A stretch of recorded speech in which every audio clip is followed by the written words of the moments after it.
part, the particle size is smaller than 75 micron, then the particle size itself does not have much meaning to the physical property or the mechanical property. So it's less meaningful.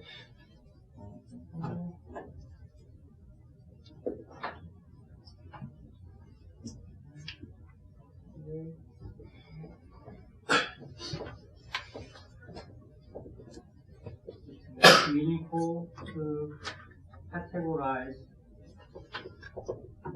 in terms of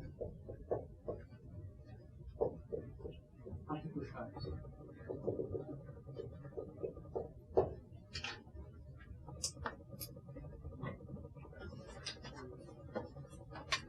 So instead of using sieve or using the particle size to differentiate the clay and silt, we use the plasticity. We learned that the clay absorbs water more, so it becomes more sticky than the silt. Okay? So the silt can be maybe said as, you can say that silt is low plasticity soil, and clay is a high plasticity soil.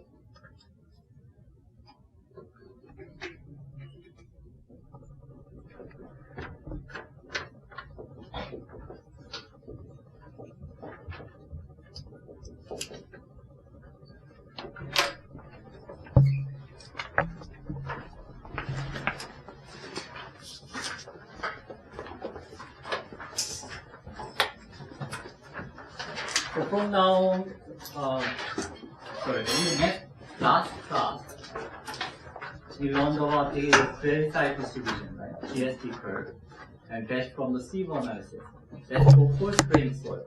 In Korean, we call it Brittle. And today we'll learn how to classify the soil in terms of the plasticity, whether it's the clay soil or silty soil. And this is together we call it fine grain soil, in Korean Brittle. So we'll see how to find out what the difference between silt and clay. We have to learn about the water and particle interaction. And to do that, these are the two parameters, Atterberg limit, are the parameters that we're going to use. And this is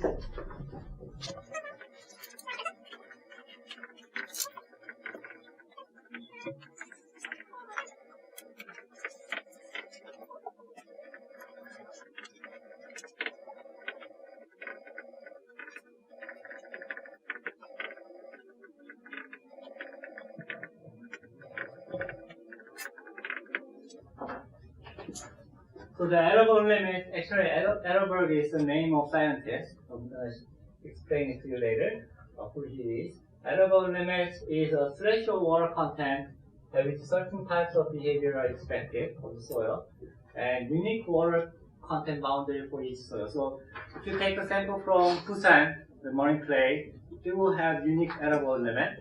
And if you take a sample from Incheon, that soil will have unique Atterberg limit. So it's a material property. Okay? And it defines the various states of soil. And actually there are many correlations between like strength and this Atterberg limit, or the permeability to the Atterberg limit, or friction angle to the Atterberg limit. There are many engineering properties, correlation to the engineering properties. For example, what kind of here I said the certain type of behavior.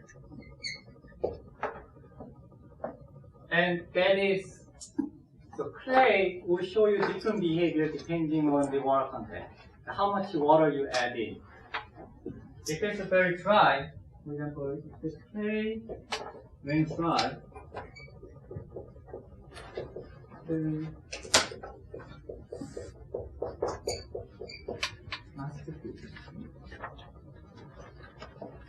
it's powdery, right? As we touched it before. This is a dry clay.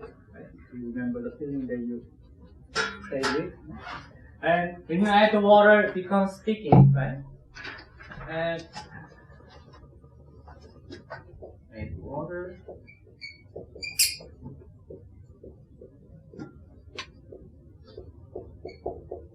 Sticky. adding water means the water content is increasing. Right? And if the water content is large enough, as the water content increases, it becomes like a liquid in the end.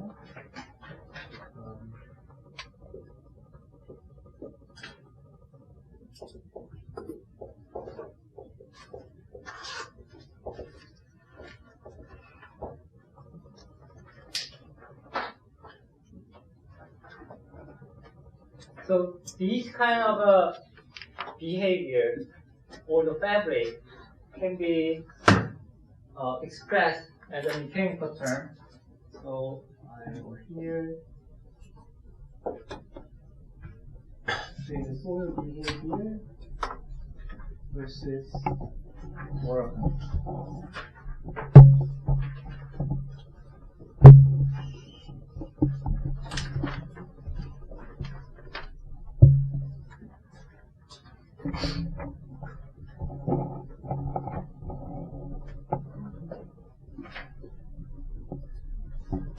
So as you go right side, the water content increases. Let's start from 0. And there are 3 limits. Shrinkage limit, SL, and velocity limit, PL, and liquid limit, LL. 4 WL, 4 WP, 4 W for this. So this SL is called shrinkage.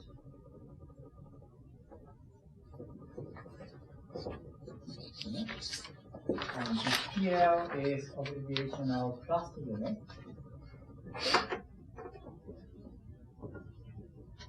And LL is liquid limit.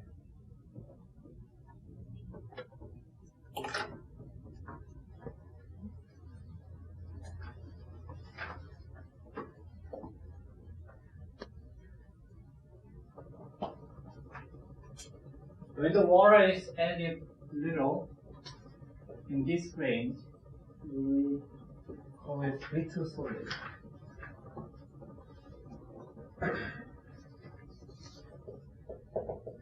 Shows a brittle behavior, and here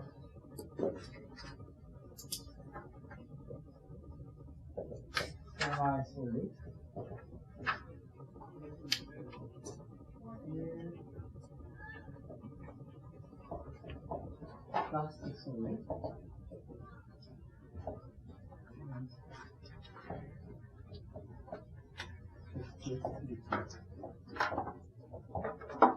And for the brittle solid, it's gonna show this kind of behavior.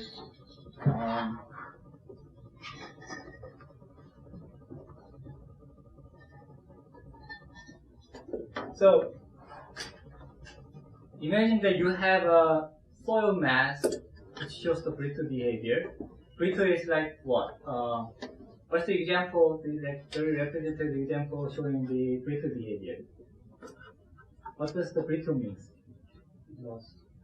Glass. Who said that? Glass. Yes, what else? Brittle means easily broken. Yes, it's gonna crush. Right? So when it fails, it just crush. And what's the opposite meaning of brittle? Brittleness. When it fails, it's gonna just elongate forever, but still it keeps the continuing material. Ductile. Have you heard of the ductile ductility? Okay? Ductile is the opposite meaning of the brittleness. Right? So it doesn't just break. So when it shows the brittle behavior, as you shear, like for example, you're torsioning the sample and you're measuring the torsion force, then as you shear, it's gonna break some time and it just break apart. Right? So that there's no other strength here. This is the brittle behavior.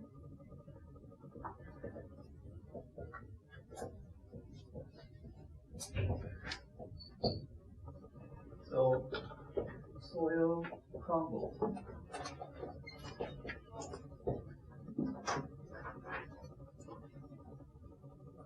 And this is for when water content is smaller than the SL, the shrink limit.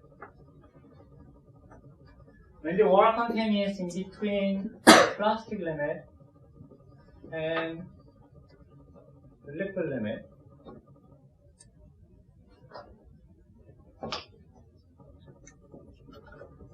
soil shows the plastic behavior.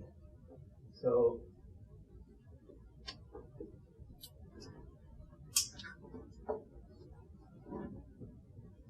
when the plastic limit, when the water content is near the plastic limit, you show the peak strength, then you go to the residual state, the ductile behavior.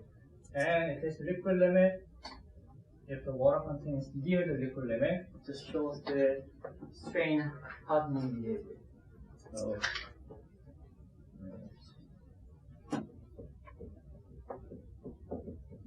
in total,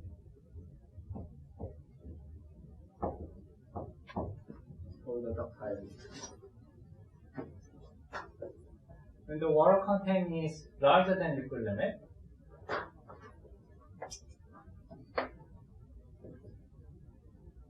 then the soil will more like molten chocolate. So it will shear without any force, so that it doesn't have any shear strength. So that the stress strain curve will be just like along the x-axis. So there's no shear strength. 교수님, 저 X좌표가 의미하는 게 무슨 거예요? It's a shear strain, so it's how you rotate the center. Or you can shear it just to one direction. 힘 말하는 거예요? Shear is, so this x-axis is a deformation, kind of displacement. So if you're taking the materials of mechanics, and shear means that when you have a mass like this, you can shear it to deform it like this, and this is the gamma, the angle of the deformation. At some point, the shear stress becomes larger, at some point it will fail. That's the shear strength.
In other words, you see from the top, you have the soil filled about half of the dish, and you will see the groove like this.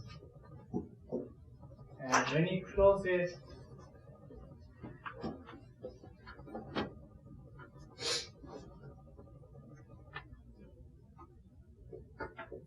about half inch fill.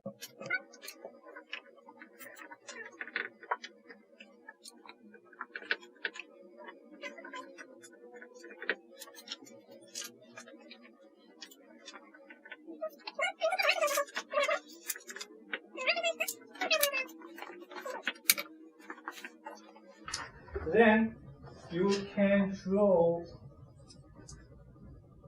this kind of graph. Number of rows at the x-axis and y-axis will be the water content. Of course, when you finish with the blowing, you take the sample and you measure the water content. You put it in the oven, and next day you measure the mass, and you can get the water content. So, if you repeat this procedure for 5 to 6 different water content, you get the graph like this.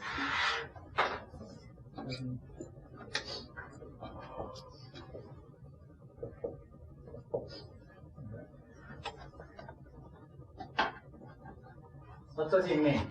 So when you add more water, it becomes more weaker, right? So that you cannot hold on or take the like as many as you did before, like the blows. The number of blows you can take will decrease. So you get this kind of graph. Actually, this is the logarithmic scale on the x-axis. Okay. And get the curve.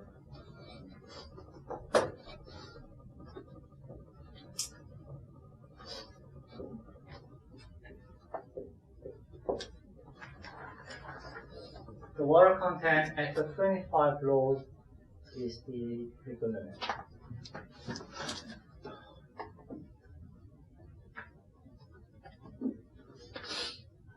So for a given soil, as the water content increases, you need less blows, number of blows to close it. And with this high plastic soil, for example, high plastic soil, whereas low plastic,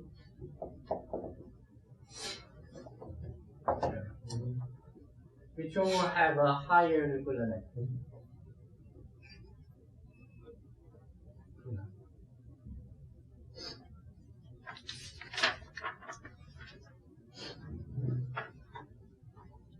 Let's say you have a silting clay. So this might be the silt, or this might be clay. And this might be silt. Which one will have a higher liquid limit value?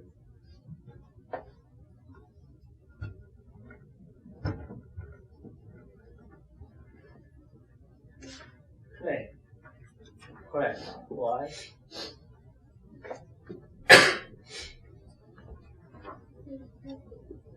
Clay is more plastic, so it can hold more water for even 25 blows. Does it make sense?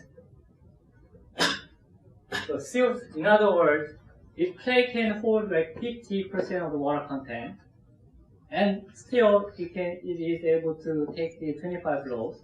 For the silt, if it has a 50% of the water content, you cannot get that much. Maybe you need only 10 blows to make it collapse. Actually, this is, you can think of a slope failure.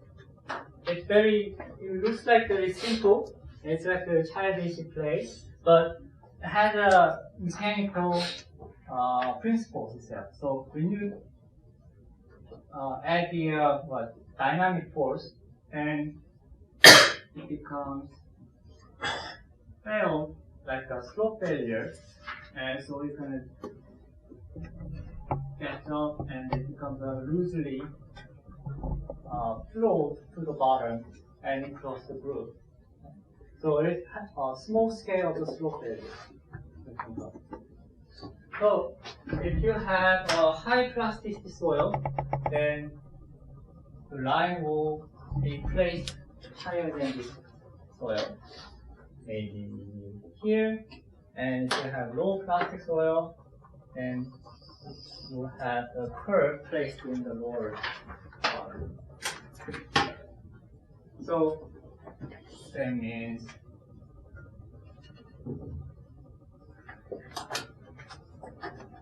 the red line, the soil with the red line will give you higher liquid limit, the greatest liquid limit, and the blue line will give you the lowest liquid limit. So low plastic,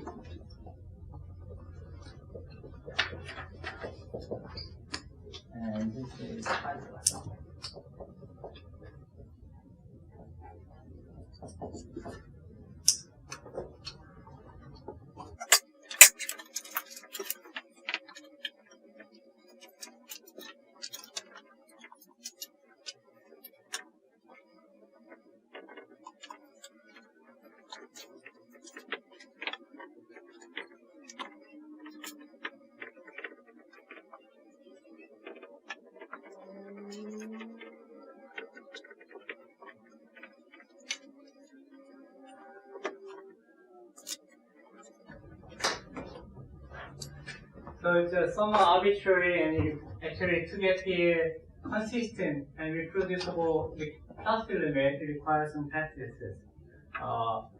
Plastic limit can be determined by obtaining the water content which a thread of soil just crumbles when it carefully rolls out to a diameter of 3 millimeters. So it may sound confusing, but let me just draw a diagram. So you have a bowl of soil, you have water, right? And you just roll it back and forth with your hand on a glass plate, and it will become like thread, right? A thread of soil, and this should be still large enough. The diameter should be larger than 1/8 inch. That's about 3.2 millimeters. And as you keep doing rolling it, at some point it's gonna crumble.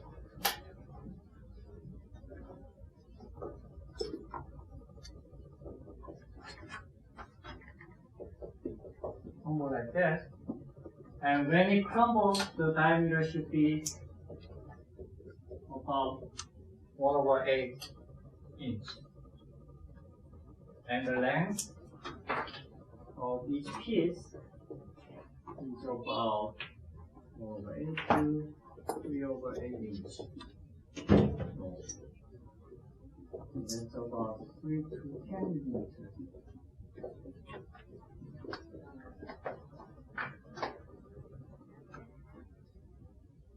So it should break into segments of 10 millimeter, less than 10 millimeter long. And if the thread can be rolled to a smaller diameter without breaking it, then it means it's too wet, right? So you have to dry it more. And if it crumbles before it reaches this diameter, 1/8, then it means it's too dry, so you will have to add more water. So by doing that, we keep like doing some iteration. You have to find the right water content exactly crumbles at this 3 millimeter diameter. So to do this, uniform mixing is critical. We now do cooking start.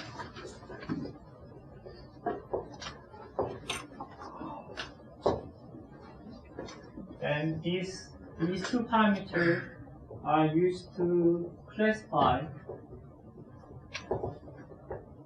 by the fine grained soil.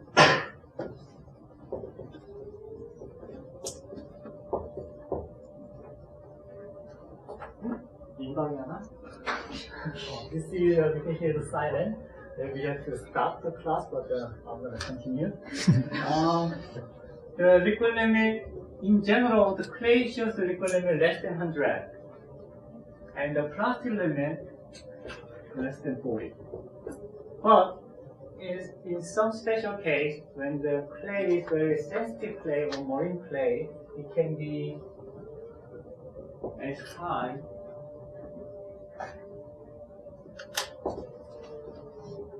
as 500, or the plastic limit can be as high as 100. Plasticity.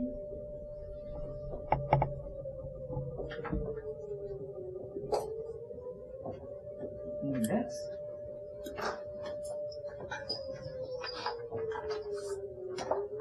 And it's called the symbol is the PI, and the definition is liquid level minus plastic level. So this tells you the range of plasticity in terms of the water content. When the plastic limit is here and the liquid limit is here, then the PI is the range of the plasticity of the soil.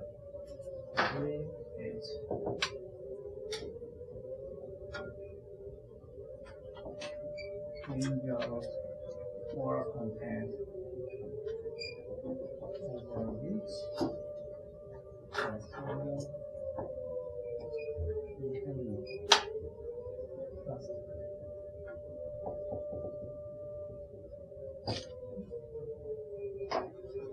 so again, larger PI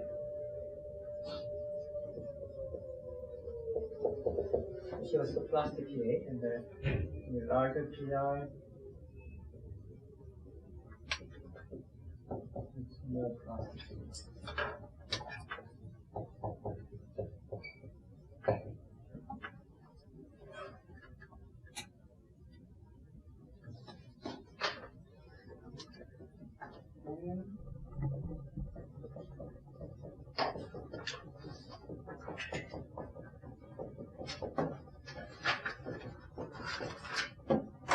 It's called the liquidity index.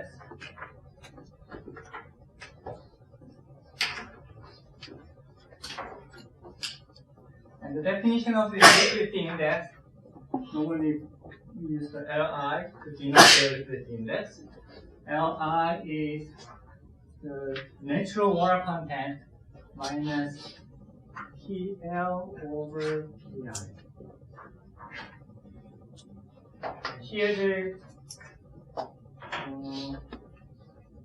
W sub N is the water content of natural soil.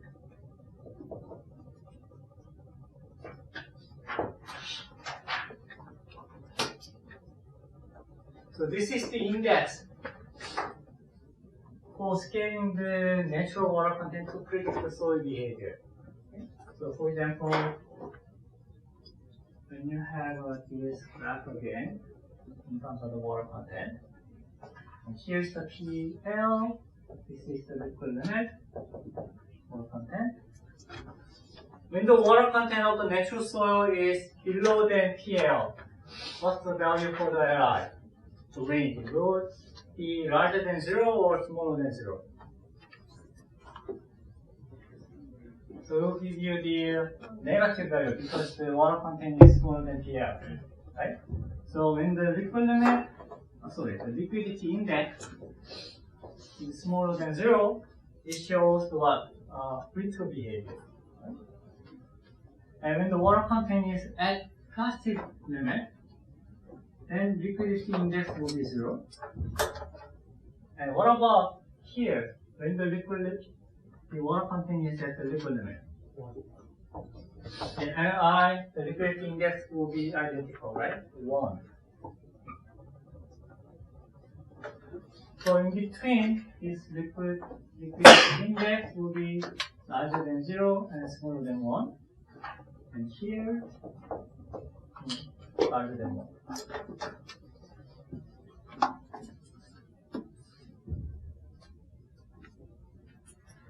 So, this kind of a scaling index in terms of the natural water content. And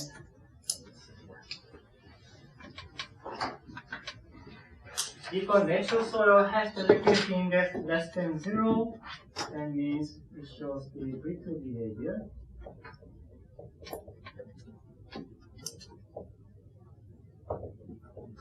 Everything between 0 and 1, will show the plastic behavior, and if it's larger than 1, it will become like liquid.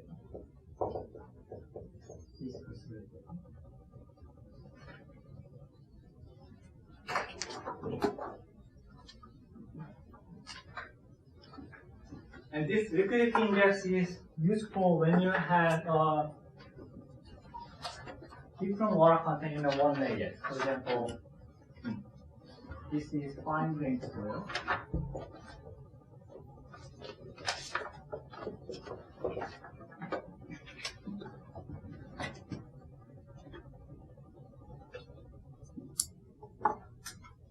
This is the surface, and you have a layer of fine grained soil here, and there might be a groundwater table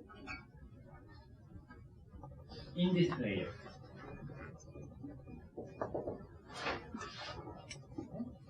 And groundwater table, because of this location of the groundwater table, below than this groundwater table, you may have very high water content. High. And this would be low water content. It's upper layer. But basically it's the same soil. So because it's the same soil, it will give you the same plastic limit and liquid limit, regardless of this groundwater table location. But the natural water content will be different. I mean, the in situ, in that place, the water content will be different whether it's above the groundwater table, below the groundwater table. So these two will give you different behavior depending on the water content. It may be very soft, it may be very brittle. The ductile.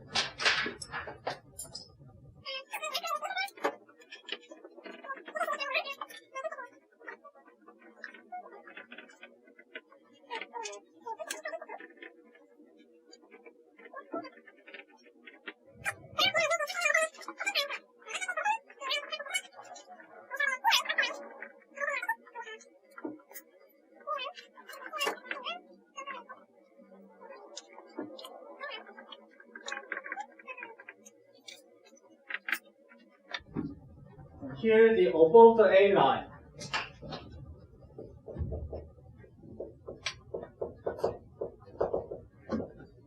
Okay.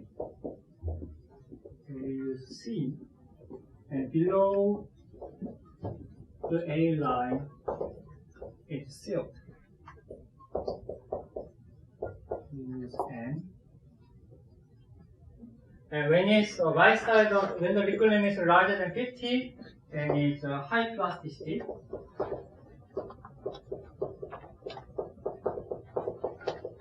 We're going to use the H as a symbol. And when the liquid limit is lower than 50, the low plasticity. And with the symbol L. And this chart is called the Casagrande plasticity chart. And according to this rule, you can give a soil a symbol depending on this plasticity and clay or silt content. And it's CH and H and L.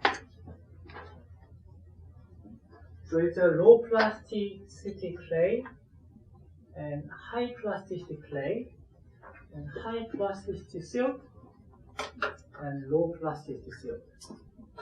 And when you get the liquid limit and plastic limit, you can calculate the PI and you see where your soil belongs to, which region that soil belongs to. Okay? And you can characterize and categorize the soil according to this plasticity chart.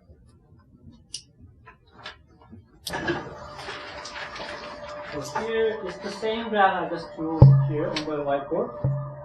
You have B line, U line, and A line. And as I said, above the A line, we have inorganic clays of high plasticity or low plasticity inorganic clays. So above the A line, you have clays. Below the A line, you may have inorganic and organic silt. And here also, microshell, diatomaceous, fine sand, or silty soil, elastic silt, low organic silt, and silt and clay here. So underline the elastic silt. These days, instead of the elastic silt,